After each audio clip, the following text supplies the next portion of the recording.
श्रीमद् भगवद गीता दूसरा अध्याय। संजय बोले, उस प्रकार करुणा से व्याप्त और आंसुओं से पूर्ण तथा व्याकुल नेत्रों वाले शोक युक्त उस अर्जुन के प्रति भगवान मधुसूदन ने यह वचन कहा। श्री भगवान बोले, हे अर्जुन, तुझे इस असमय में यह मोह किस हेतु से प्राप्त हुआ? क्योंकि न तो यह श्रेष्ठ पुरुषों द्वारा आचरित है, न स्वर्ग को देने वाला है और न कीर्ति को करने वाला ही है। इसलिए हे अर्जुन, नपुंसकता को मत प्राप्त हो, तुझ में यह उचित नहीं जान पड़ती। हे परंतप, हृदय की तुच्छ दुर्बलता को त्याग कर युद्ध के लिए खड़ा हो जा। अर्जुन बोले, हे मधुसूदन, मैं रणभूमि में किस प्रकार बाणों से भीष्म पितामह और द्रोणाचार्य के विरुद्ध लड़ूंगा? क्योंकि हे अरिसुदन, वे दोनों ही पूजनीय हैं। इसलिए इन महानुभाव गुरुजनों को न मारकर मैं इस लोक में भिक्षा का अन्न भी खाना कल्याणकारक समझता हूँ। क्योंकि गुरुजनों को मारकर भी इस लोक में रुधिर से सने हुए अर्थ और कामरूप भोगों को ही तो भोगूंगा।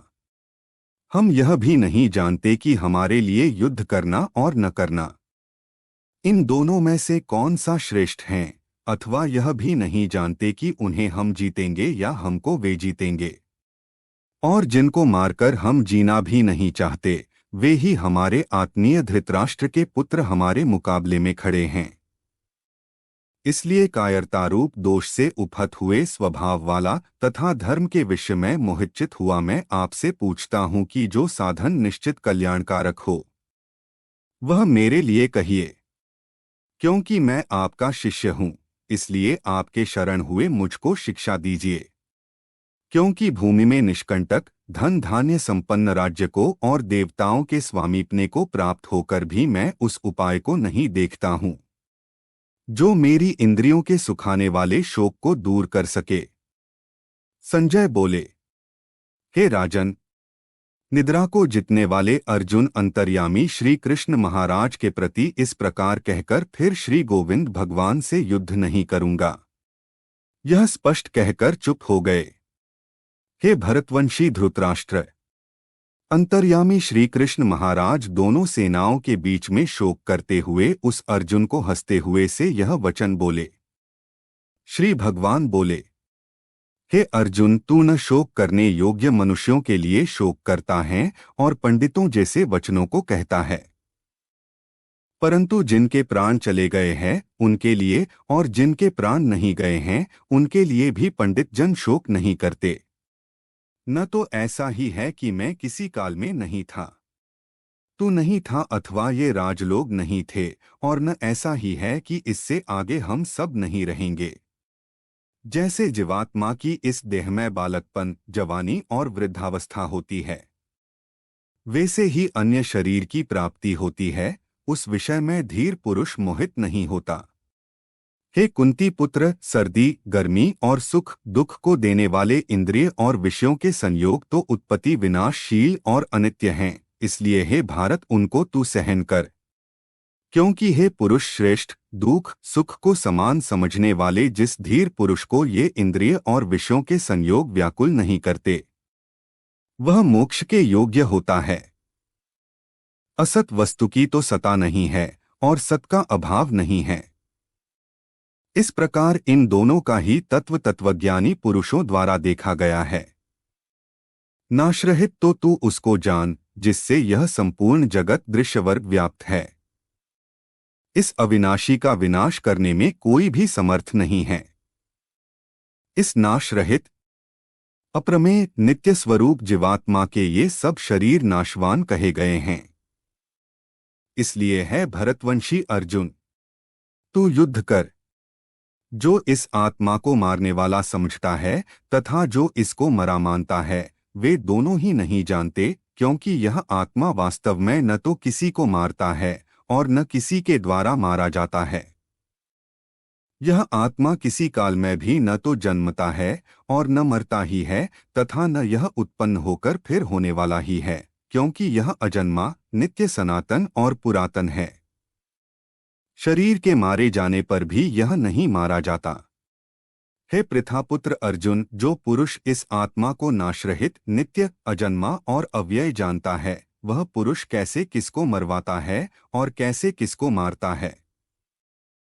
जैसे मनुष्य पुराने वस्त्रों को त्याग कर दूसरे नए वस्त्रों को ग्रहण करता है, वैसे ही जीवात्मा पुराने शरीरों को त्याग कर दूसरे नए शरीरों को प्राप्त होता है। इस आत्मा को शस्त्र नहीं काट सकते, इसको आग नहीं जला सकती, इसको जल नहीं गला सकता और वायु नहीं सुखा सकता, क्योंकि यह आत्मा अछेद्य है। यह आत्मा अदाह्य, अक्लेद्य और निसंदेह अशोष्य है तथा यह आत्मा नित्य, सर्वव्यापी, अचल, स्थिर रहने वाला और सनातन है। यह आत्मा अव्यक्त है, यह आत्मा अचिंत्य है और यह आत्मा विकार रहित कहा जाता है। इससे हे अर्जुन, इस आत्मा को उपर्युक्त प्रकार से जानकर तू शोक करने को योग्य नहीं है, अर्थात तुझे शोक करना उचित नहीं है।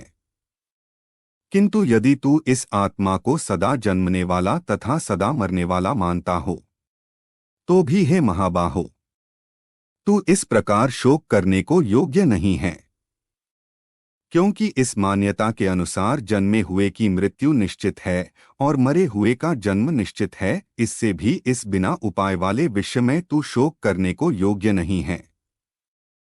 हे अर्जुन, संपूर्ण प्राणी जन्म से पहले अप्रकट थे और मरने के बाद भी अप्रकट हो जाने वाले हैं, केवल बीच में ही प्रकट हैं। फिर ऐसी स्थिति में क्या शोक करना है। कोई एक महापुरुष ही इस आत्मा को आश्चर्य की भांति देखता है और वैसे ही दूसरा कोई महापुरुष ही इसके तत्व का आश्चर्य की भांति वर्णन करता है और दूसरा कोई अधिकारी पुरुष ही इसे आश्चर्य की भांति सुनता है और कोई कोई तो सुनकर भी इसको नहीं जानता। हे अर्जुन, यह आत्मा सबके शरीरों में सदा ही अवध्य है। इस कारण संपूर्ण प्राणियों के लिए तू शोक करने के योग्य नहीं है तथा अपने धर्म को देखकर भी तू भय करने योग्य नहीं है, अर्थात तुझे भय नहीं करना चाहिए, क्योंकि क्षत्रिय के लिए धर्मयुक्त युद्ध से बढ़कर दूसरा कोई कल्याणकारी कर्तव्य नहीं है। हे पार्थ, अपने आप प्राप्त हुए और खुले हुए स्वर्ग के द्वार रूप इस प्रकार के युद्ध को भाग्यवान क्षत्रिय लोग ही पाते हैं। किंतु यदि तू इस धर्मयुक्त युद्ध को नहीं करेगा तो स्वधर्म और कीर्ति को खोकर पाप को प्राप्त होगा तथा सब लोग तेरी बहुत काल तक रहने वाली अपकीर्ति का भी कथन करेंगे और माननीय पुरुष के लिए अपकीर्ति मरण से भी बढ़कर है। और जिनकी दृष्टि में तू पहले बहुत सम्मानित होकर अब लघुता को प्राप्त होगा, वे महारथी लोग तुझे भय के कारण युद्ध से हटा हुआ मानेंगे। तेरे वैरी लोग तेरे सामर्थ्य की निंदा करते हुए तुझे बहुत से न कहने योग्य वचन भी कहेंगे। उससे अधिक दुख और क्या होगा। या तो तू युद्ध में मारा जाकर स्वर्ग को प्राप्त होगा अथवा संग्राम में जीतकर पृथ्वी का राज्य भोगेगा। इस कारण हे अर्जुन, तू युद्ध के लिए निश्चय करके खड़ा हो जा।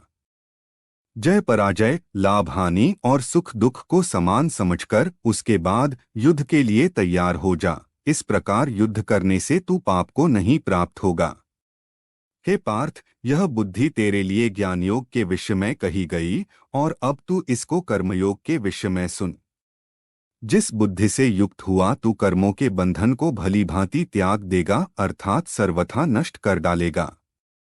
इस कर्मयोग में आरंभ का अर्थात बीज का नाश नहीं है और उल्टा फलरूप दोष भी नहीं है, बल्कि इस कर्मयोग रूप धर्म का थोड़ा सा भी साधन जन्म मृत्यु रूप महान भय से रक्षा कर लेता है।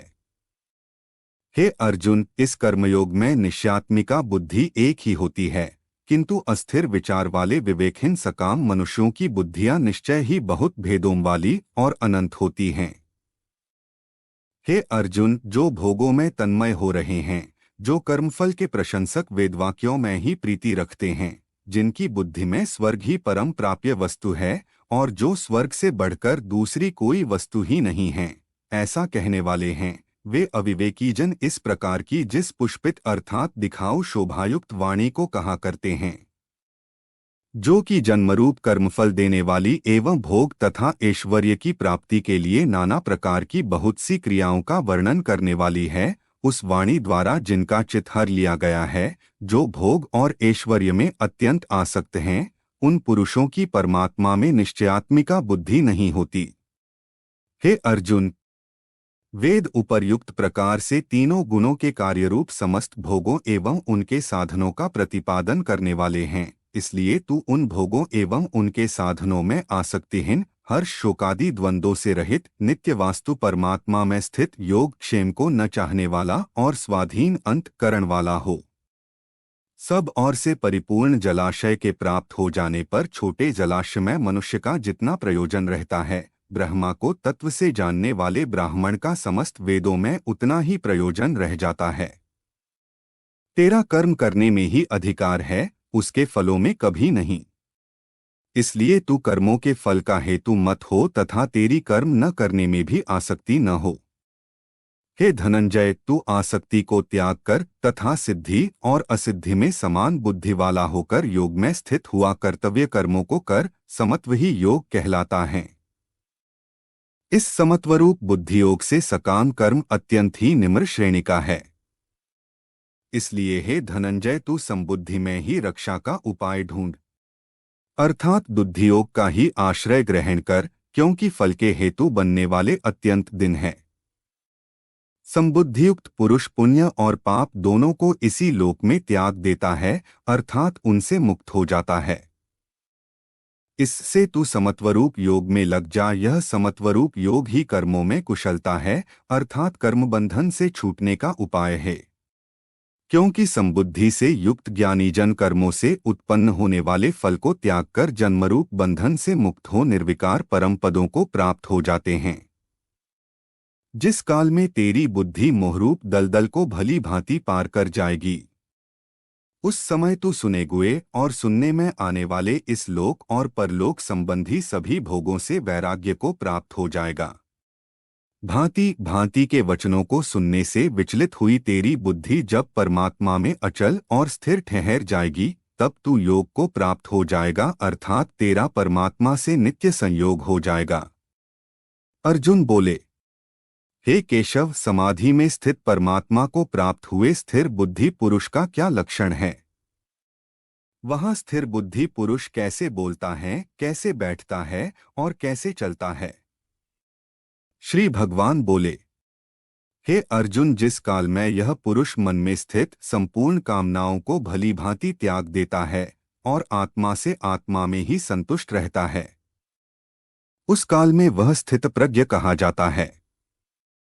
दुखों की प्राप्ति होने पर जिसके मन में उद्वेग नहीं होता, सुखों की प्राप्ति में जो सर्वथा निस्पृह है तथा जिसके राग, भय और क्रोध नष्ट हो गए हैं, ऐसा मुनि स्थिर बुद्धि कहा जाता है। जो पुरुष सर्वत्र स्नेह रहित हुआ उस शुभ या अशुभ वास्तु को प्राप्त होकर न प्रसन्न होता है और न द्वेष करता है, उसकी बुद्धि स्थिर है।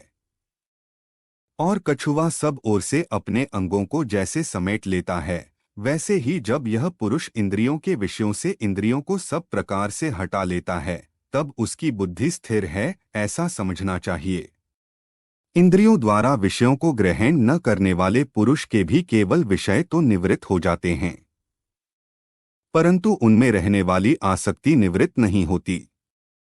इस स्थित प्रज्ञ पुरुष की तो आसक्ति भी परमात्मा का साक्षात्कार करके निवृत्त हो जाती है। अर्जुन, आसक्ति का नाश न होने के कारण ये प्रमथन स्वभाव वाली इंद्रियां यत्न करते हुए बुद्धिमान पुरुष के मन को भी बलात् हर लेती हैं। इसलिए साधक को चाहिए कि वह उन संपूर्ण इंद्रियों को वश में करके समाहित चित हुआ मेरे परायण होकर ध्यान में बैठे, क्योंकि जिस पुरुष की इंद्रियां वश में होती हैं, उसी की बुद्धि स्थिर हो जाती है। विषयों का चिंतन करने वाले पुरुष की उन विषयों में आसक्ति हो जाती है, आसक्ति से उन विषयों की कामना उत्पन्न होती है और कामना में विघ्न पड़ने से क्रोध उत्पन्न होता है। क्रोध से अत्यंत मूढ़भाव उत्पन्न हो जाता है, मूढ़भाव से स्मृति में भ्रम हो जाता है। स्मृति में भ्रम हो जाने से बुद्धि अर्थात ज्ञान शक्ति का नाश हो जाता है और बुद्धि का नाश हो जाने से यह पुरुष अपनी स्थिति से गिर जाता है। परंतु अपने अधीन किए हुए अंतःकरण वाला साधक अपने वश में की हुई राग द्वेष से रहित इंद्रियों द्वारा विषयों में विचरण करता हुआ अंतःकरण की प्रसन्नता को प्राप्त होता है। अंतःकरण की प्रसन्नता होने पर इसके संपूर्ण दुखों का अभाव हो जाता है और उस प्रसन्नचित वाले कर्मयोगी की बुद्धि शीघ्र ही सब और से हटकर एक परमात्मा में ही भली भांति स्थिर हो जाती है।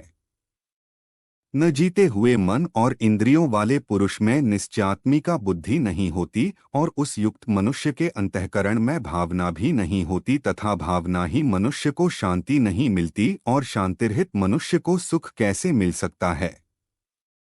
क्योंकि जैसे जल में चलने वाली नाव को वायु हर लेती है, वैसे ही विषयों में विचरती हुई इंद्रियों में से मन जिस इंद्रिय के साथ रहता है वह एक ही इंद्रिय इस आयुक्त पुरुष की बुद्धि को हर लेती है। इसलिए हे महाबाहो, जिस पुरुष की इंद्रियां इंद्रियों के विषयों से सब प्रकार निग्रह की हुई हैं, उसी की बुद्धि स्थिर है। संपूर्ण प्राणियों के लिए जो रात्रि के समान है, उस नित्य ज्ञान स्वरूप परमानंद की प्राप्ति में स्थित प्रज्ञ योगी जागता है और जिस नाशवान सांसारिक सुख की प्राप्ति में सब प्राणी जागते हैं। परमात्मा के तत्व को जानने वाले मुनि के लिए वह रात्रि के समान है।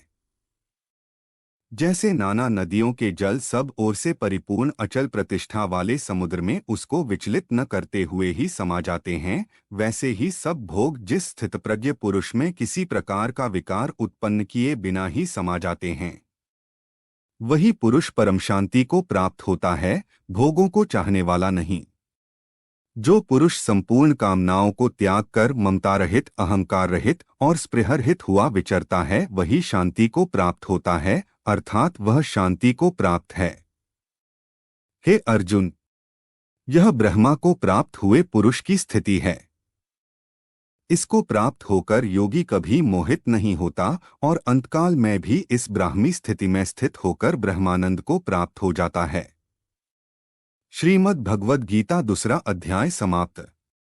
ओम नमो भगवते वासुदेवाय। आपको यह वीडियो अच्छा लगा हो तो हमारी चैनल को सब्सक्राइब जरूर करना।